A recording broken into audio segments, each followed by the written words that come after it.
New সাকসেসের আজকের ভিডিওতে স্বাগত জানাচ্ছি। আমাদের আজকের টপিক গমন সম্পর্কিত।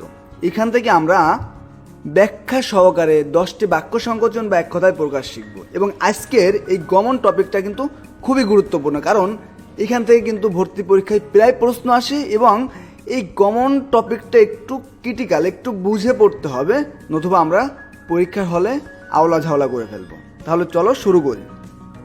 প্রথমেই আছে বাহুতে ভর করে চলে যে, বা ভুজের সাহায্যে চলে যে, বা যে ভুজের সাহায্যে এঁকে বেঁকে চলে।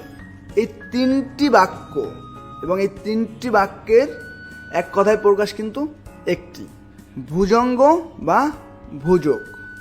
এবং এই ভুজঙ্গ বা ভুজক বলতে সাধারণত সাপ বা সাপ সদৃশ সরীসৃপ প্রাণীকে বোঝাতে ব্যবহার করা হয়, কারণ তারা তাদের দেহের গতিশীল অঙ্গ দিয়ে কিন্তু চলাচল করে।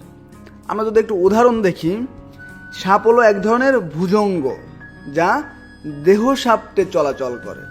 আবার কখনো কখনো এটি সাহিত্যিক রূপকে বা যোগাসনের নামেও ব্যবহৃত হয়। যেমন আমরা কিন্তু পড়েছি বা এর আগেও দেখেছি ভুজঙ্গাসন। ভুজঙ্গাসন নামে কিন্তু একটি আসন আছে, যোগাসন, এবং সেটি সাপের মতো পোজ দিতে হয়। তারপর চলে যাই 2 নম্বরে, যে পা দিয়ে চলে না, এক কথায় বলা হয় পণ্যক। এটাও কিন্তু সাপকে বা সরীসৃপ জাতীয় প্রাণীকে কিন্তু বোঝানো যায়, কারণ তারা কিন্তু পা দিয়ে চলে না, দেহ দিয়ে চলে, বুক দিয়ে চলে। 3 নম্বরে দেখো, যে উড়োস দিয়ে হাঁটে বা বুকে হেঁটে গমন করে যে।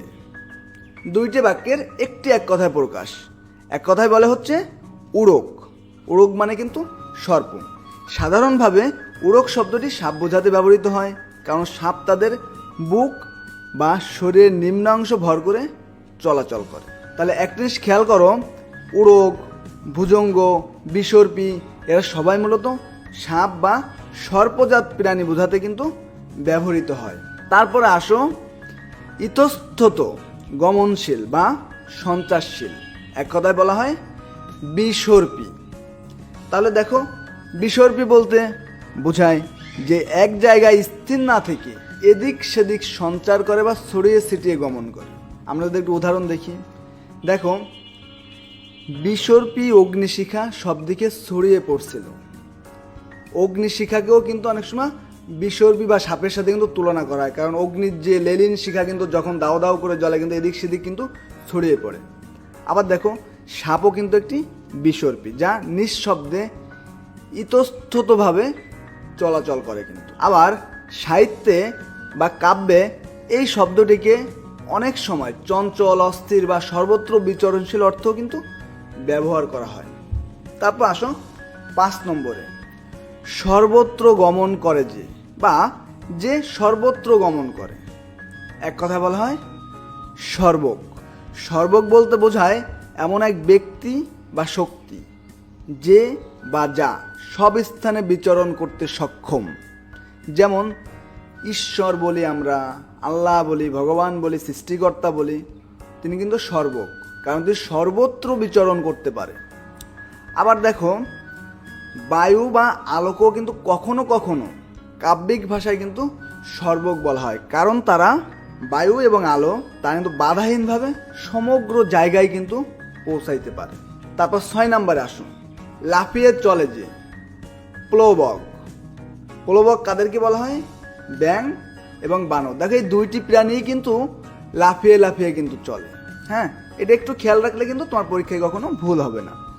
তারপর আসো, আকাশে গমন করে যে, বা আকাশে বিচরণ করে যে, বিহক। বিহক কাদেরকে বলা হয়? যারা আকাশে চড়ে। আকাশে কারা চড়ে? সাধারণত পাখিরাই তো চড়ে। পাখি, প্লেন, উড়োজাহাজ, হেলিকপ্টার এগুলোই তো চলে। তারপরে প্রশ্ন, যে গমন করে না, এক কথায় বলা হয় নগ। নগ মানে কি? নগ বলতে কিন্তু বোঝানো হয় পাহাড় বা পর্বত, কারণ পাহাড় স্থির থাকে, পাহাড় পর্বত এগুলো কিন্তু কোথাও যায় না, কোথাও গমন করে না। আমরা যদি একটু উদাহরণ হিসেবে যদি একটু দেখি, দেখো, নখ শব্দটি কিন্তু সংস্কৃত ভাষায় পাহাড় বোঝাতেই ব্যবহৃত হয়। তারপর আসো 9 নম্বরে, তড়িৎ গমন করতে পারে যে। তুরক, তুরক অর্থাৎ যে দ্রুত গতিতে চলতে পারে। তাহলে তুরক শব্দটি কিন্তু ঘোড়াকে বোঝাতে ব্যবহৃত হয়, কারণ ঘোড়া কিন্তু দ্রুত গতিতে কিন্তু দৌড়াইতে সক্ষম হয়। কিন্তু একদম শেষ প্রশ্ন, জলে ও স্থলে চড়ে যে। আমরা এটা সবাই জানি, এক কথায় বলা হয় উভচর। এখন কারা উভচর? যেমন ধরো ব্যাং, কচ্ছপ, কুমির, এরকম আরো অনেক প্রাণী আছে যারা কিন্তু উভচর। সাধারণত ব্যাং, কচ্ছপ, কুমির এই 3-4টে তুমি মনে রাখলেই তোমার হয়ে যাবে। তাহলে আজকে এই পর্যন্ত ছিল।